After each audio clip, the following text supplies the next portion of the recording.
Hello everyone, once again I welcome all of you to my YouTube channel.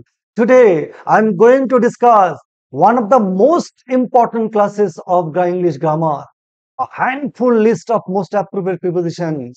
দেখো প্রিপোজিশনের পর আমি দুখানা class দিয়েছি প্রিপোজিশন কি কত প্রকার in at of by from difference কি কে কে কোথায় বসে তারপরেও আজকের ক্লাসটাকে কেন ইম্পর্টেন্ট বলছি কেন না আমি বিভিন্ন মাধ্যমিক উচ্চ মাধ্যমিক বিভিন্ন পরীক্ষাতে আমি দেখেছি তারা ভয়েস জেনারেশন বড় বড় কঠিন যে ইংলিশ গ্রামার গুলো তারা ইজিলি করতে পারছে কিন্তু সবচেয়ে বেশি ভুল করছে কোথায় না ইউজ অফ প্রিপোজিশনস এবং তার থেকেও বেশি ইম্পর্টেন্ট হচ্ছে বিভিন্ন কম্পিটিটিভ পরীক্ষার্থী সে সেন্ট্রাল গভর্নমেন্ট হোক বা স্টেট গভর্নমেন্ট হোক বা পাবলিক হোক বা ব্যাংক হোক এলআইসি হোক বিভিন্ন কম্পিটিটিভ পরীক্ষাতে গ্রামারে একটা টপিক কমন সেটা হচ্ছে ইউজ অফ অ্যাপ্রোপ্রিয়েট প্রিপোজিশনস। তাহলে ইউজ অফ অ্যাপ্রোপ্রিয়েট প্রিপোজিশন কেন বলছি? আমরা তো বিভিন্ন প্রিপোজিশনের ব্যবহার দিকে দেখেছি, কিন্তু নির্দিষ্ট কতগুলো ওয়ার্ড বিশেষ করে নাউন এবং অ্যাডজেক্টিভ তারা ওই ওয়ার্ডগুলোর পরে পার্টিকুলার ওই প্রিপোজিশনস নিয়ে নিয়ে থাকে। অন্য প্রিপোজিশন বসালে ভুল হয়ে যাবে, একটি প্রিপোজিশন চেঞ্জ হয়ে গেলে মিনিং পুরোপুরি চেঞ্জ হয়ে যাবে। ব্যাংকিং সেক্টরে প্রচুর এরর কারেকশন আসছে এই প্রিপোজিশনের উপরে। আর সেই কারণে আমি ঠিক করেছি তোমাদের সবচেয়ে যেটা প্রবলেম তোমরা 10, 12, 20, 50টা প্রিপোজিশন পড়ে গিয়ে পরীক্ষা দিতে যাও। আমি নাম দিয়েছি আ হ্যান্ডফুল লিস্ট ওয়ান আজকে মোস্ট অ্যাপ্রোপ্রিয়েট প্রিপোজিশনস। তার মানে আমি লিস্ট আউট আকারে দেওয়ার চেষ্টা করেছি এই প্রিপোজিশনস গুলো যদি প্রতিদিন মাত্র 50টা করে যদি 1 মাস প্রিপোজিশনস এর প্র্যাকটিস কেউ করে, আমি একদম নিশ্চিত করে বলছি তোমাদের কোনো ধরনের যে কোনো পরীক্ষা ইউপিএসসি হোক বা পাবলিক সার্ভিস হোক বা বিসিএস হোক বা যে কোনো পরীক্ষাতে তোমাদের এএনএম জিএনএম জিডি কোনো পরীক্ষাতে তোমাদের একটি কোনো প্রবলেম সৃষ্টি হবে না। আজকে আমি দিচ্ছি লিস্ট ওয়ান পার্ট 3 এ টু সি, অর্থাৎ এ থেকে সি পর্যন্ত, এগুলো সবচেয়ে বেশি ইম্পর্টেন্ট। এর বাইরে নর্মালি পরীক্ষায় প্রশ্ন সেট হয় না। এরপরে কি দিয়েছি questions on prepositions in WBCS and SSC CGL exams, অর্থাৎ আমি তোমাদের নমুনা আকারে দেওয়ার চেষ্টা করেছি ডাব্লিউবিসিএস বা এসএসসি সিজিএল বা বিভিন্ন পরীক্ষাতে যে প্রশ্নগুলো প্রিপোজিশনের উপর কিভাবে পরীক্ষায় আসতো বা কেমন করে আমাদের আনসার করতে তার আমি নমুনা দিয়েছি এবং সবশেষে দিয়েছি অ্যান্ড প্র্যাকটিস সেট, অর্থাৎ এগুলো শেখার পরে তুমি প্রতিদিন একটা বা দুটো করে প্র্যাকটিস সেট দেবো। এই লিস্ট করবে, লিস্ট করার পর এবার প্র্যাকটিস সেট করে দেখবে, তারপরে পরীক্ষা দিতে যাবে এবং দেখবে আমি নিশ্চিত করে বলছি পরীক্ষার পরে দেখবে একটিও প্রিপোজিশনের উপর কোনো প্রবলেম তোমাদের হবে না। So let's go. দেখো প্রথম আমি দিয়েছি তোমাদের ডাব্লিউবিসিএস প্রিলিমিনারি কোশ্চেন্স পেপার 2023, অর্থাৎ 2023 সালে যে প্রিলিমিনারি পরীক্ষাটা হয়েছে বিসিএস পরীক্ষাতে প্রিপোজিশনে কি এসেছে দেখো। Fill in the blanks with correct set of words. She was not interested dash taking dash French, but decided dash of dash German instead. এরকম ভাবে তোমাদের দেওয়া থাকবে, কখনো একটা প্রিপোজিশন দিয়ে দেওয়া থাকে, কখনো বা এরকম কিন্তু একাধিক প্রিপোজিশন থাকবে একটা উদাহরণের মধ্য দিয়ে। দেখো কি হবে, অনেকগুলো অপশন আছে, সঠিক উত্তর কোনটা হবে দেখো আমি দেওয়ার চেষ্টা করছি তোমাদের যাতে করে তোমাদের বুঝতে সুবিধা হয়। দেখো কি হবে, she was not interested in taking up, take up কোনো একটা কিছু পার্টিকুলার কিছু যখন আমরা অভ্যাস বা কোনো কিছু ভাষা কিছু নেই দায়িত্ব নিয়ে তখন কি টেক আপ হয়। But to decided to opt for, কি হবে অপ্ট ফর। তাহলে এগুলো আমি কি করে জানবো? এগুলো জানবার জন্য আমাকে কি করতে হবে, অপ্টের পরে ফরই বসে, এবার ইন্টারেস্টেড এর পরে এনে বসে, টেকিং এর পরে কি বসে, টেকিং এর পরে আপ বসে। তাহলে এগুলোই হচ্ছে অ্যাপ্রোপ্রিয়েট প্রিপোজিশন যেগুলো আজকে আমি তোমাদের লিস্টটা দেওয়ার চেষ্টা করছি। দেখো 2023, এবার 2022-এ কি এসেছে দেখো, he works dash and insurance company, কি হবে সঠিক উত্তরটা কি হবে দেখো, কি হবে হি ওয়ার্কস ফর। যখন পার্টিকুলার কেউ কোনো অফিসে বা কোনো কিছু কাজ করে, যদি কোনো একটা ইনস্টিটিউশনে কাজ করে তখন কিন্তু কেউ ওয়ার্কস ফর। নেক্সট আরো দেখো 2022-এ আরো এসেছে, she has no control dash the her temper, কি হবে কন্ট্রোলের পরে কি হবে, কন্ট্রোলের পরে আমাদের প্রিপোজিশন হবে কন্ট্রোল ওভার, কন্ট্রোল পরে কি হবে ওভার। এটা কিন্তু তোমাদের আমি আগে যে প্রিপোজিশন ক্লাসগুলো সেগুলো তো এগুলো নেই, কেননা এই যে কন্ট্রোল পরে পার্টিকুলার ওয়ার্ড যে প্রিপোজিশন যারা নেবে সেটা হচ্ছে ওভারই বসবে। এটা যে কেউ না শিখে পরীক্ষা দিতে যায় তার ভুল কিন্তু অবধারিত। নেক্সট 2022-এ আরো এসেছে, he spends hours dash the phone everyday, কি হবে দেখো, দেখো আওয়ার্স অন, কি হবে স্পেন্ডস, কি হবে স্পেন্ডস, কি হবে স্পেন্ডস এর পর কি হবে অন দা ফোন এভরিডে। আরো আছে 22-এ দেখো, what are you wearing dash, what are you wearing, wearing এর পরে কি বসে, ওরি অ্যাবাউট, কি হবে, ওরি অ্যাবাউট, কোনো লজিক কাজ করবে না, ওরির পরে অ্যাবাউট বসবে, তোমাকে মুখস্থ রাখতে হবে। নেক্সট দেখো 2022-এ আরো এসেছে, অনেকগুলো এসেছে 2022-এ, হি ডায়েড ড্যাশ ডেঙ্গু, সে ডেঙ্গুতে মারা গিয়েছে। এর আগে আমি তোমাদের দিয়েছিলাম রোগে মারা গেলে কি হয়, ডাই অফ, ডাই অফ, অসুখে মারা গেলে ডাই অফ, আঘাতজনিত মারা গেলে ডাই ইন, হিংসাত্মক মারা, হিংসাত্মক ঘটনা মারা গেলে ডাই বাই, অযত্নে মারা গেলে ডাই থ্রু। এবারে যখন যখন কি হবে, যখন অযত্নে ডাই থ্রু, এরকম প্রত্যেকটা এই যে ডাই ওয়ার্ড, একটাই ওয়ার্ড ডায়েট, তারপরে প্রিপোজিশন, যে বিভিন্ন প্রিপোজিশন গুলো বসে তার লিস্ট আমি কিন্তু তোমাদের দিয়েছি এবং আজও দেব। নেক্সট দেখো, এবারে আমি তোমাদের দেখানোর চেষ্টা করছি all questions prepositions for SSC CGL. আমরা জানি এসএসসি বিভিন্ন পরীক্ষা, সিজিএল আছে, এমটিএস আছে, সিএইচএসএল আছে, অনেক পরীক্ষাগুলি আছে, প্রতিটা পরীক্ষাতে কিন্তু এরকম প্রিপোজিশন দেওয়া থাকবে। কি হবে, we are giving him a surprise party dash his birthday, তো এরকম দেওয়া থাকবে। দেখো এরকম ভাবে আমাদের কি করতে হবে, এখানে কি হবে, party surprise on his birthday, party surprise at হয় আর সারপ্রাইজ অন হয়, যখন কোনো পার্টিকুলার কোনো ইনসিডেন্টে হবে তখন কি হবে, সারপ্রাইজ অন। এরকম দেখো, আরো দেখো কি রয়েছে, they live dash Atlantic avenue, they live dash Atlantic avenue. দেখো এই যে এখানে আমি তোমাদের এই প্যাসেজ গুলো দিয়েছি, কেননা এইরকম ভাবে প্যাসেজ তোমাদের সিজিএল এ দেওয়া থাকবে, এইভাবে আনসার করতে হবে। সঠিক উত্তর কি হবে, দেখো লিভ অন কি হবে, আটলান্টিক অ্যাভিনিউ। তাহলে দেখো এসেছে তো আসে, এরকম প্রচুর আছে, এসেছে আরো আছে। দেখো don't walk dash the street, কি হবে, আবার walk here dash the side walk, তারপর এরকম প্যাসেজ কিন্তু দেওয়া থাকবে, এই প্যাসেজ থেকে করতে হবে। দেখো সঠিক উত্তর কি, don't walk on the street, walk here on the side walk. এইরকম ভাবে প্রচুর তোমার এখানে দেওয়া থাকবে। তো আমি কি দেখালাম তোমাদের, এরকম বিভিন্ন পরীক্ষাতে এরকম প্রিপোজিশন দেওয়া থাকবে। তাহলে এই প্রিপোজিশন গুলো কিন্তু আমি আগের যে ক্লাসগুলো দিয়েছিলাম, in, on, at, by, from, এগুলোর ব্যবহার দিয়ে কিন্তু হবে না, পার্টিকুলার ওই ওয়ার্ডের পরে ওই প্রিপোজিশনটা বসে, তাই এর নাম দিয়েছি আমি the most important appropriate prepositions. তার মানে এই যে প্রিপোজিশন, এই যে ওয়ার্ডগুলো, এরপরে এই প্রিপোজিশনটাই বসবে। এই লিস্ট কিন্তু তোমরা কি করবে, প্রতিদিন কমপক্ষে 50 টাকা প্রতিদিন পড়বে। কিভাবে পড়বে দেখো, আমি তোমাদের দেখানোর চেষ্টা করছি। অ্যাভারেন্স অফ মানে ঘৃণা করা, কি করবে, মানেটা তোমাদের জানতে হবে, কেননা মানে না জানলে পরে আমরা যারা বাংলা ভাষায় কথা বলি, তারা যদি বেঙ্গলি মিনিংটা যদি ব্রেনে না থাকে, তাহলে কিন্তু আমরা সফল হতে বা মনে থাকবে না। আরো ভালো হয় কি করতে হবে, ধরো অ্যাভারেন্স অফ মানে ঘৃণা করা বা ঘৃণা, এইবার সেন্টেন্সটাকে একটা কি করতে হবে, সেন্টেন্স বানাতে হবে। কিরকম, ধরো আমাদের আমাদের কি রোগের প্রতি ঘৃণা থাকা উচিত না। We don't have abhorrence of the patient, we should have the abhorrence of the disease, not the patient. তো একই রকম ভাবে কি, অ্যাবাইড বাই মেনে চলা, each and everybody should abide by the rules and regulations decided by the Supreme Court or the government of India or our constitutions। এইভাবে যদি sentence তোমরা বানাতে পারো, তাহলে মনে রাখা আরো ইজি হবে।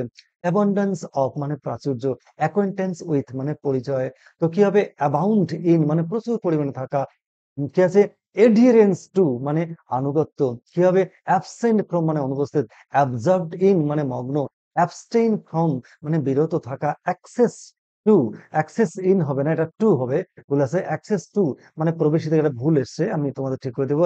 অ্যাক্সেস টু মানে প্রবেশাধিকার, অ্যাকম্পেনিড বাই মানে সঙ্গী হওয়া, অ্যাকম্পেনিড উইথ মানে সঙ্গে সঙ্গে থাকা বা সঙ্গী হওয়া। তাহলে কি করব আমরা, এইরকম ভাবে কি করব, অ্যাভারেন্স অফ মানে ঘৃণা করা, অ্যাভয়েড বাই মানে মেনে চলা, অ্যাবান্ডেন্স অফ মানে প্রাচুর্য, অ্যাকোয়েন্টেন্স উইথ মানে পরিচয়।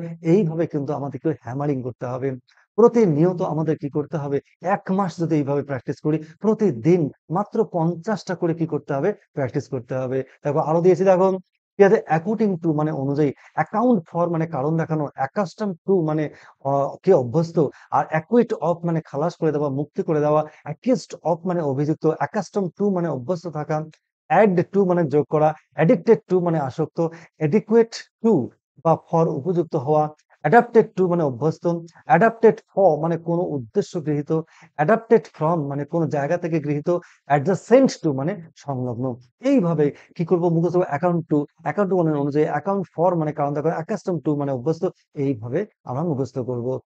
নেক্সট দেখবো আমরা কি অ্যাডজেসেন্ট টু মানে সংলগ্ন, এডমিট টু মানে ভর্তি করা, এডমিট অফ মানে স্বীকার করা, অ্যাফেকশন ফর মানে স্নেহ থাকা, অ্যাফেকশনের টু মানে স্নেহশীল, এগুলো খুব পরীক্ষায় আসে। অ্যাফ্রেড অফ মানে ভীত, এগ্রি উইথ মানে সম্মত হওয়া ব্যক্তির সাথে, আর এগ্রি টু মানে সম্মত হওয়া কোনো প্রস্তাবে, আর এগ্রি অন মানে একমত হওয়া কোনো বিষয়ে। দেখো তাহলে দেখো, উইথ টু অন এই একই ওয়ার্ড এগ্রি, শুধু প্রিপোজিশন চেঞ্জ হওয়ার সময় কিভাবে মিনিং চেঞ্জ হয়ে যাচ্ছে। তারপর ঠিক আছে, এম অ্যাট মানে লক্ষ্য হওয়া বা করা, অ্যালার্মড অ্যাট মানে আতঙ্কিত হওয়া, অ্যালাইট ফ্রম মানে নামা বা অবতরণ করা, অ্যালায়েন্স উইথ মানে মিত্রতা, অ্যালুফ ফ্রম মানে উদাসীন। তাহলে দেখো এইভাবে তোমরা এ দিয়ে পরপর পরপর আরো আছে এর উপর দেখো, অ্যামেজড অ্যাট মানে বিস্মিত হওয়া, অ্যাম্বিশন ফর মানে উচ্চাকাঙ্ক্ষা, অ্যাম্বিশাস অফ মানে উচ্চাকাঙ্ক্ষী, অ্যামাউন্ট টু মানে মোট হওয়া, অ্যাংরি উইথ মানে রাগ হওয়া মানে কার সাথে, ব্যক্তির প্রতি, আর অ্যাংরি অ্যাবাউট মানে রাগ হওয়া কার প্রতি, বিষয়ে, আর অ্যাংরি অ্যাট রাগ হওয়া ক্রুদ্ধ হওয়া কার প্রতি, কোনো কোনো ঘটনা বা আচরণ, অ্যানয়েড উইথ মানে বিরক্ত হওয়া কোনো ব্যক্তির প্রতি, অ্যানয়েড অ্যাট মানে বিরক্ত হওয়া কিন্তু কোনো ঘটনায় কারো ব্যবহারে, আনসার টু মানে জবাব বা সাড়া দেওয়া, আনসার ফর মানে কৈফিয়ত চাওয়া, অ্যাংশাস অ্যাবাউট মানে উদ্বিগ্ন, এডমিট অফ মানে স্বীকার করা।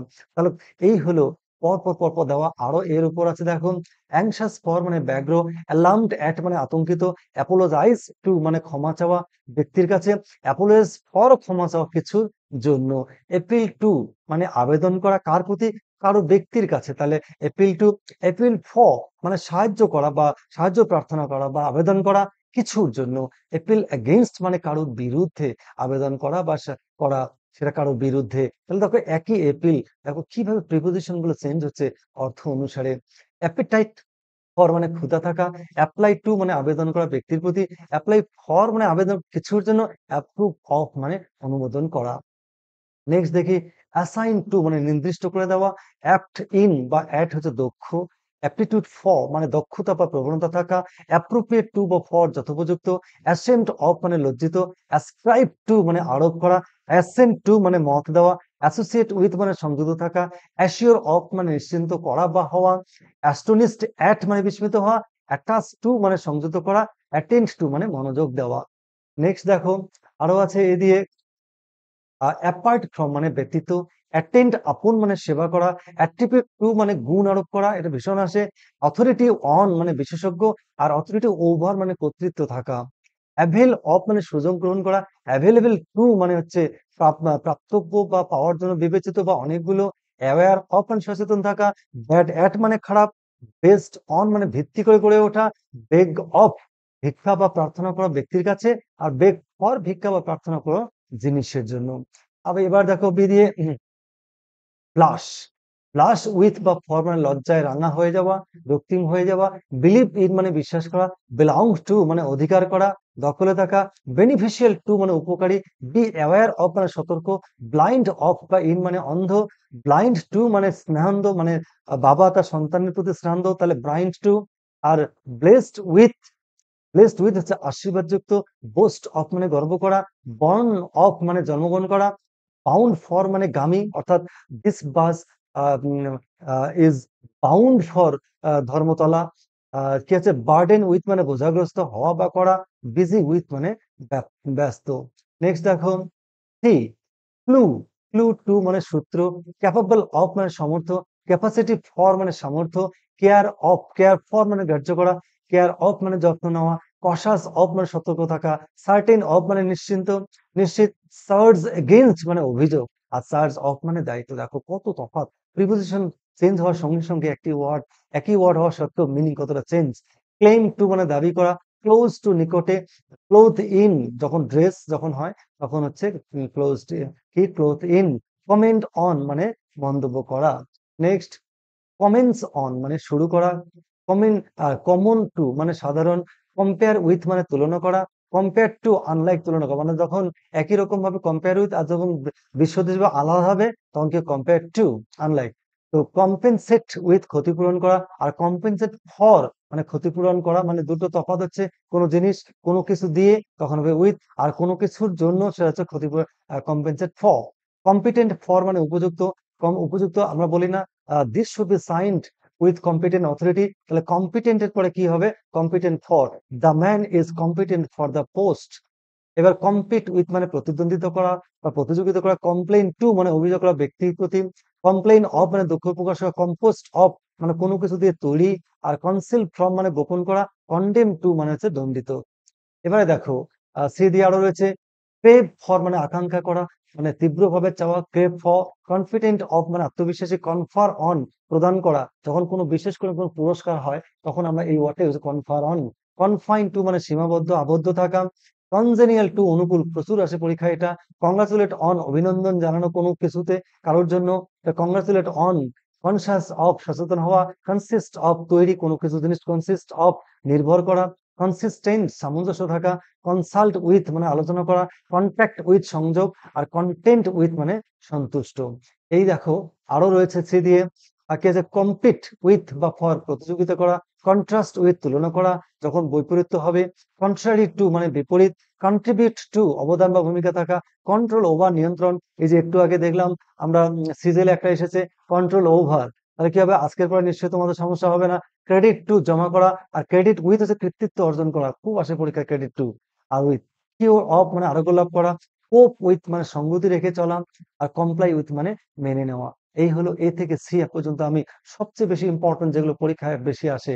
হ্যাঁ, তো এই যে এ থেকে সি আমি যে কটা দিলাম, এই কটা এক সপ্তাহ ধরে তোমরা কি করবে, বারবার বারবার প্র্যাকটিস করবে, কি করবে, ইংলিশ ওয়ার্ডটা বলবে, প্রিপোজিশন বলবে, আর বাংলা মানেটা কিন্তু মুখস্থ করতেই হবে, কেননা বাংলা মানে মুখস্থ অনেক কাজে লাগবে, ব্রেনে তোমার নিজের আকারে থাকবে, 1 নম্বর। আর 2 নম্বর হচ্ছে কি হবে, প্রথম বিভিন্ন জায়গায় আমাদের ইংলিশে কথা বলতে গিয়ে আমাদের প্রয়োজন হবে, আমরা অন্যান্য গ্রামার করতে গিয়ে হবে, এবং বানিয়ে বানিয়ে আমরা তখন প্যারাগ্রাফ রাইটিং বিভিন্ন কিছু করব, বিশেষ করে স্পোকেন ইংলিশ এটা বিরাট একটা আমাদের ওয়ার্ড স্টক হবে, এবং সর্বোপরি যখনই আমরা বেঙ্গলি মিনিং গুলো মুখস্থ থাকবে তখন কোথাও প্রয়োজন হলে মেমোরি কিন্তু আমাদের কি দেবে, সাপ্লাই দেবে। সেই কারণে ঠিক এইভাবেই করবে, কম্পিট উইথ বা ফর প্রতিযোগিতা করা, কন্ট্রাস্ট উইথ মানে তুলনা করা, বৈপরীত, কন্ট্রারি টু মানে বিপরীত, এইভাবে প্রতিদিন মন্ত্রের মতন করে পড়তে হবে।